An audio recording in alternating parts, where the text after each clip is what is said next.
शांति। ओम शांति। बाबा बाबा ओम शांति। आज 31 अक्टूबर 2022 की मुरली है। बाबा कह रहे हैं, मीठे बच्चे, माया के विघ्न ज्ञान में नहीं योग में पड़ते हैं। योग के बिना पढ़ाई की धारणा नहीं हो सकती, इसलिए जितना हो सके योग में रहने का पुरुषार्थ करो। और आगे बाबा प्रश्न पूछ रहे हैं कि बाबा गिरे हुए बच्चों को किस विधि ऊपर उठा लेते हैं। उत्तर बतलाते हैं बाबा। बाबा कहते हैं, बाबा उन बच्चों की कक्षा में महिला करता, पुचकार, प्यार देता, हिम्मत दिलाता। बच्चे तुम तो बहुत अच्छे हो, तुम तो ज्ञान गंगा बन सकते हो, तुम विश्व का मालिक बनने वाले हो। मैं तो तुम्हें मुफ्त बादशाही देने आया हूं, तुम फिर क्यों नहीं लेते? राहु का ग्रहण लगा है क्या? मुरली पढ़ो, योग में रहो तो ग्रहण उतर जाएगा। ऐसे हिम्मत दिलाने से बच्चे फिर से याद और पढ़ाई में लग जाते हैं। इस विधि से कई बच्चों की ग्रहचारी उतर जाती है। गीत है दूर देश का रहने वाला। ओम शांति।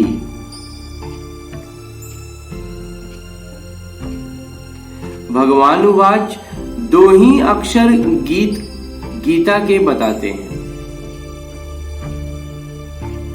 जो सुनते आते हैं। भगवान उवाच क्या कहते हैं? और बच्चे मन मना भव। अक्षर वही संस्कृत बोलते हैं जो तुम सुनते आए हो, परंतु उसका अर्थ कोई भी नहीं समझते। आते ही कहते हैं मन मना भव। अगर कहें श्री कृष्ण भगवान उवाच तो श्री कृष्ण कहेंगे क्या? तो श्री कृष्ण क्या कहेंगे क्या? कि मुझ परमात्मा को याद करो। यह तो झूठ हो गया ना। यहाँ परम पिता परमात्मा शिव कहते हैं सालिग्रामों को कि मन मना भव, मुझ परमात्मा को याद करो, क्योंकि अब सबका मौत है। गुरु लोग, भाई बंधु सब जब कोई मरने की हालत में होते हैं तो कहते हैं राम कहो, कृष्ण कहो, या चित्र सामने रख देते हैं, राम का, कृष्ण का, हनुमान का, गुरु आदि का। यहाँ तो सारे मनुष्य मात्र का मौत है। सभी वानप्रस्थ अवस्था में हैं, छोटे बड़े सबको वाणी से परे परम धाम शांति धाम में जाना है। उनको उसको निराकारी दुनिया भी कहते हैं। वह है अहम आत्मा की दुनिया। यहाँ जब आते हैं तो आत्मा साकारी बनती है। वहां चोला नहीं है, यहाँ चोला धारण कर किरदार निभाती है।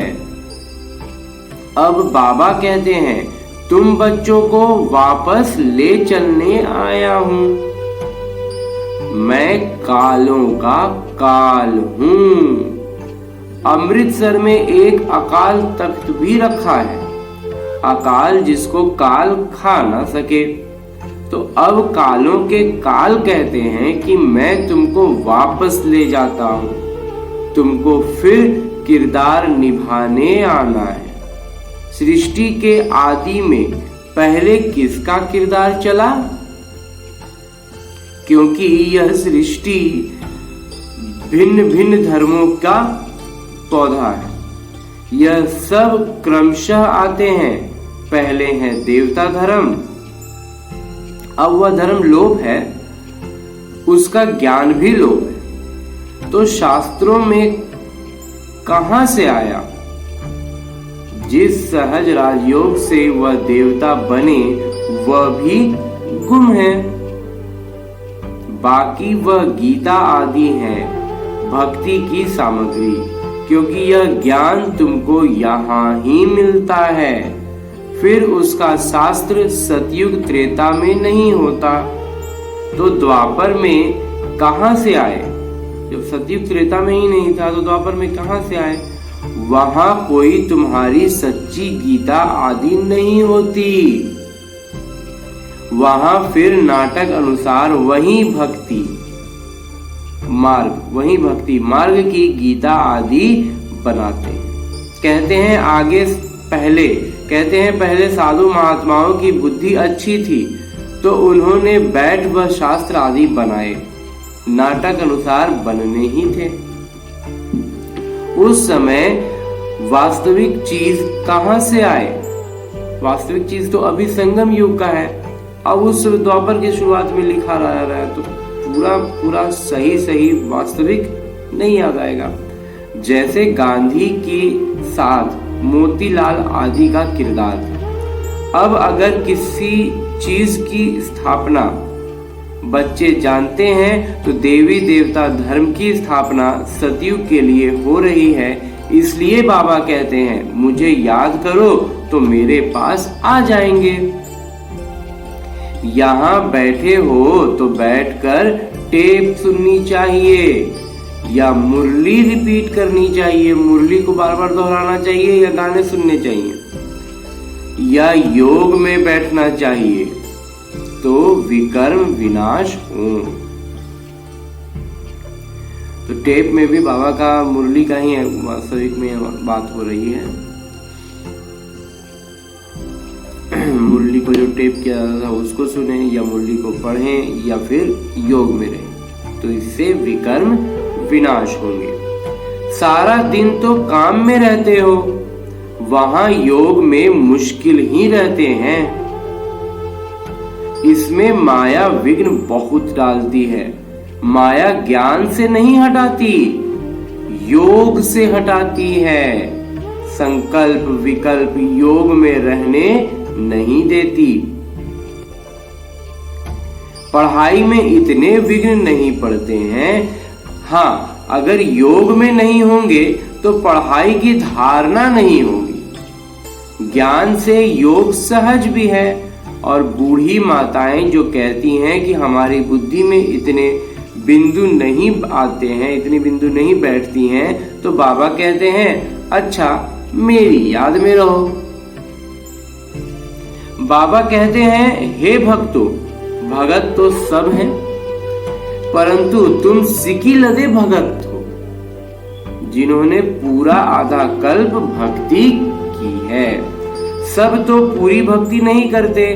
कल तक जो आते रहेंगे वह इतना समय ही भक्ति करेंगे, परंतु तुम ही पूज्य और पुजारी बनते हो।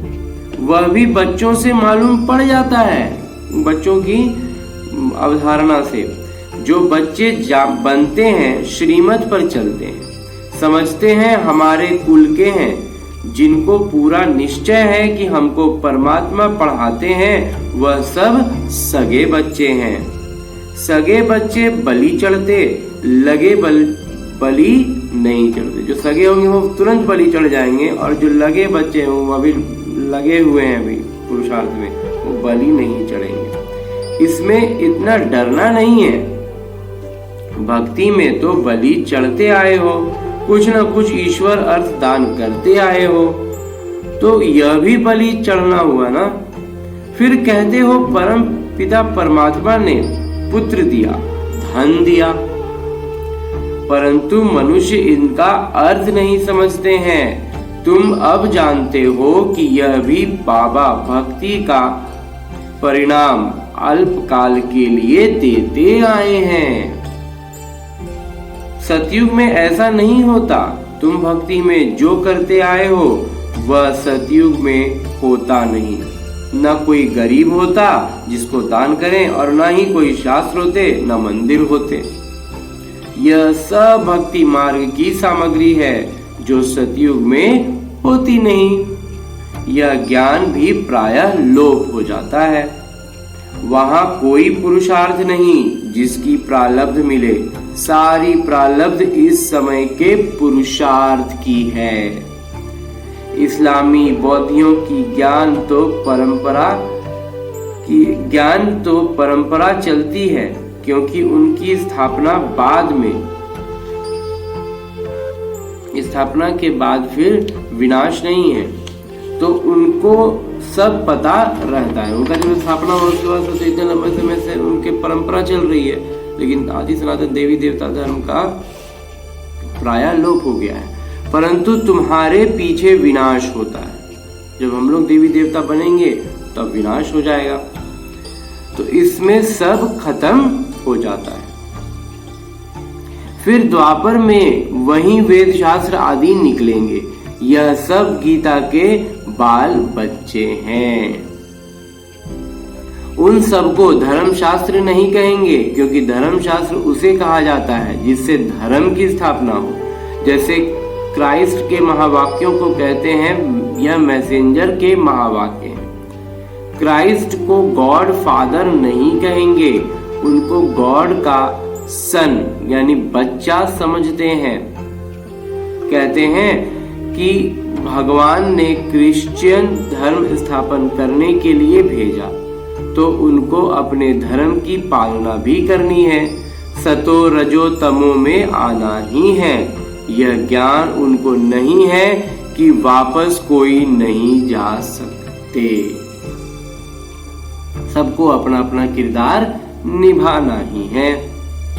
अच्छा, बाबा समझाते थे कि उन्होंने गीता भल बनाई है, यादगार है, देवता धर्म का शास्त्र है, परंतु उनको झूठा बना दिया है। सब सच तो आटे में नमक मिसल है, क्योंकि पीछे बैठ बनाए, बाद में बैठ के न बनाए। अभी संगम युग की बात है और बना रहे हैं द्वापर युग में, सतयुग त्रेता के बाद। सतयुग त्रेता में किसी को ज्ञान ही नहीं है। वह थोड़े ही समझते हैं कि सतयुग के इतने सोने हीरे के महल कहाँ चले गए, क्यों गए। कहते हैं द्वारिका नीचे सागर में चली गई, परंतु सागर में नहीं जाती, भूकंप आदि में सब खत्म हो जाते हैं। फिर स्वर्ग का नामो निशान नहीं रहता। प्रारब्ध भोग कर खत्म कर दी तो उनका नाम निशान नहीं रहता, न इतिहास रहता। जैसे मंदिर बनते हैं तो उनकी इतिहास है कि मंदिर बना तो उसका इतिहास है।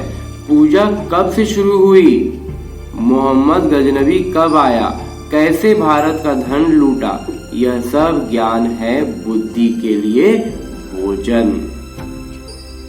परंतु योग ठीक नहीं होगा तो सुनने समय खुश होंगे, परंतु ठहरेगा नहीं। पवित्र नहीं होंगे तो भी ठहरेगा नहीं। इसमें किसी का वश नहीं। यह शास्त्रों का ज्ञान नहीं है, वह तो सभी कंठ कर लेते हैं। यह तो पढ़ाई है 21 जन्मों के लिए। वहां भल बाबा के तख्त पर बैठेंगे, परंतु यह भी यहाँ की कमाई का प्रारब्ध है। देवताएं एक दूसरे को वर्षा नहीं देते, इसलिए बाबा कहते हैं मुझे याद करो, मौत सामने खड़ा है। तुमको मम्मा बाबा को अनुसरण करना है।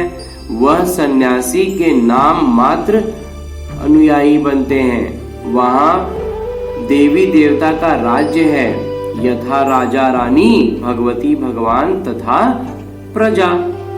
इसके लिए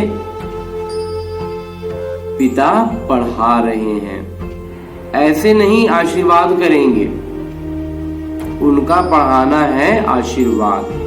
शिक्षक को कहेंगे क्या आशीर्वाद करो तो 100 अंक मिल जाए। शिक्षक को ऐसा आशीर्वाद देने के लिए तो नहीं कहते कि 100 अंक मिल जाए। बाबा जो पढ़ाते हैं यह पढ़ाई सबके लिए, क्रिश्चियन हो बौद्धि हो, कहते हैं सर्वधर्मानि धर्मस्य, यह सब देह के धर्म है ना। कहते हैं इन सबको भूल अपने को आत्मा निश्चय करो। आत्मा तो सभी अविनाशी है। एक बाबा के बच्चे हैं ना, इसलिए कहते हैं जो देह के धर्म है मामा काका छोड़ अपने को अकेला आत्मा निश्चय करो और मेरे को याद करो तो विकर्म विनाश हो जाएंगे और कोई रास्ता नहीं। इसको योग अग्नि कहते हैं। बाबा के पत्रों में तो चिट चैट होती है तो मधुबन में रात को सुनाई जाती है। मधुबन में बाबा हंसाएंगे भी, उमंग भी दिलाएंगे, कहेंगे तुम बड़ी अच्छी हो, ज्ञान गंगा बन सकती हो। क्या टेलीफोन ऑफिस में नौकरी करती हो? तुम तो महारानी बनने वाली हो, गिरने वाले को भी उठाएंगे। बाबा कहते हैं मैं जानता हूं कि बहुतों को राहु का ग्रहण लगता है। समाचार आते हैं तो बाबा उनको उठाते हैं। मुफ्त बादशाही देने आया हूं, तुम्हारे को क्या हुआ है? राहु का ग्रहण लगा हुआ है। योग में रहो, मुरली सुनो। ऐसे पत्र लिखने पड़ते हैं। बहुत प्रकार के पत्र आते हैं। कोई कोई की साथ दिल लग जाती है तो आपस में योजना बनाते हैं। अच्छा हम आपस में गंधर्वी विवाह करेंगे। मैं तुमको बचाता हूँ, बंधन से छुड़ाता हूँ। बाबा कहें तुम कैसे बच सकते हो? पहले तुम माया से बचे हो। बाबा की राय ली है, श्रीमत ली नहीं और बाप आपस में सगाई की बातें करते हो।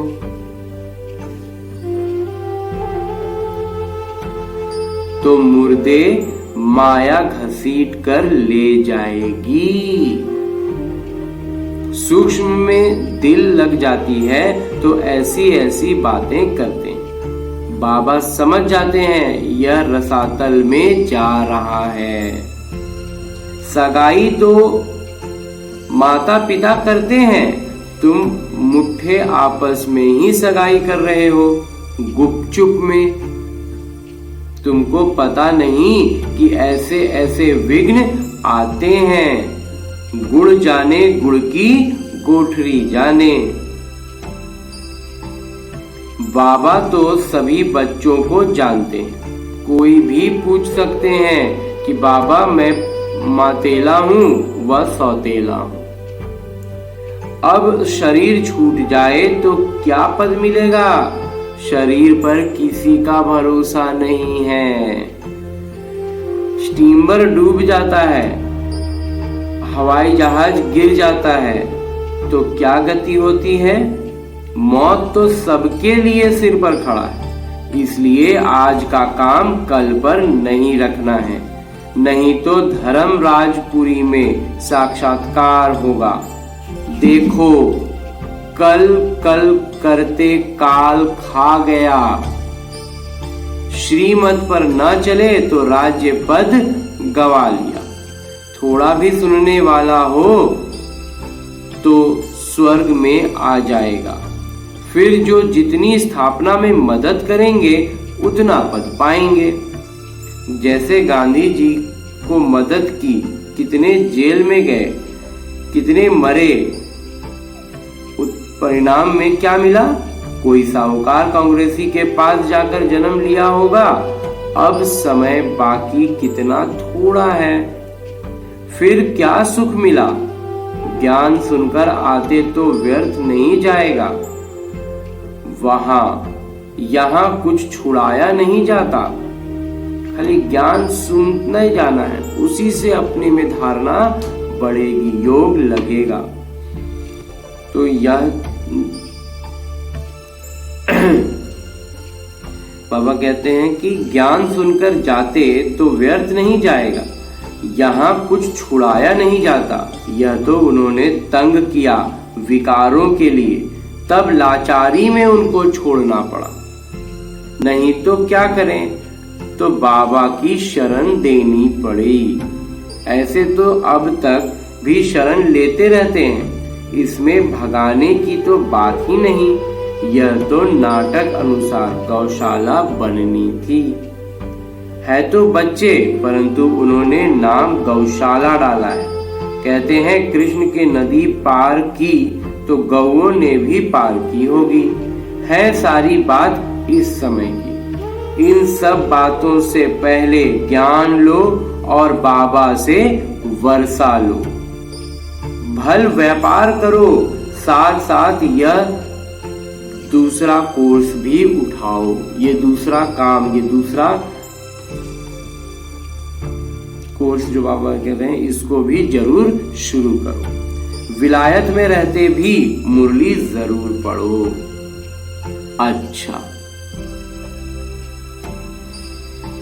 मुरली के बाद 1 मिनट बाबा की याद।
मीठे मीठे सिकिलदे बच्चों प्रति माता पिता बाबा का याद प्यार और आशीर्वाद। रूहानी बाबा की रूहानी बच्चों को नमस्ते। हम रूहानी बच्चों की ओर से रूहानी बाबा को याद प्यार और प्रणाम। धन्यवाद बाबा, धन्यवाद। मुरली के लिए भी धन्यवाद। धारणा है कि देह के संबंधों को भूल अपने को अकेली आत्मा समझना है। बाबा पर पूरा पूरा बलि चढ़ना है, इसमें डरना नहीं है। धर्मराज की सजाओं से बचने के लिए आज का काम कल पर नहीं छोड़ना है। पढ़ाई के आधार से बाबा की आशीर्वाद लेते रहना है। और आज बाबा वरदान दे रहे हैं। बाबा कहते हैं मन से दृढ़ प्रतिज्ञा कर, मन मना भव के मंत्र को यंत्र बनाने वाले सदा शक्तिशाली भव। मन से दृढ़ प्रतिज्ञा कर, मन मना भव के मंत्र को यंत्र बनाने वाले सदा शक्तिशाली भव। जो बच्चे सच्चे मन से प्रतिज्ञा करते हैं तो मन मना भव हो जाता है और यह मन मना भव का मंत्र किसी भी परिस्थिति को पार करने में यंत्र बन जाता है। लेकिन मन में आए कि मुझे यह करना ही है, यही संकल्प हो कि जो बाबा ने कहा वह हुआ, वो तो हुआ ही पड़ा है। इसलिए कोई भी प्रतिज्ञा मन से करो और दृढ़ करो तो शक्तिशाली बन ही जाएंगे। बार बार अपने को जांच करो कि प्रतिज्ञा शक्तिशाली है या परीक्षा शक्तिशाली है। परीक्षा प्रतिज्ञा को कमजोर न कर दे। स्लोगन है, जो स्वमान में रहने वाली श्रेष्ठ आत्मा है उन्हें अपमान की एहसास नहीं आ सकता। ओम शांति। ओम शांति बाबा। बाबा ओम शांति। ओम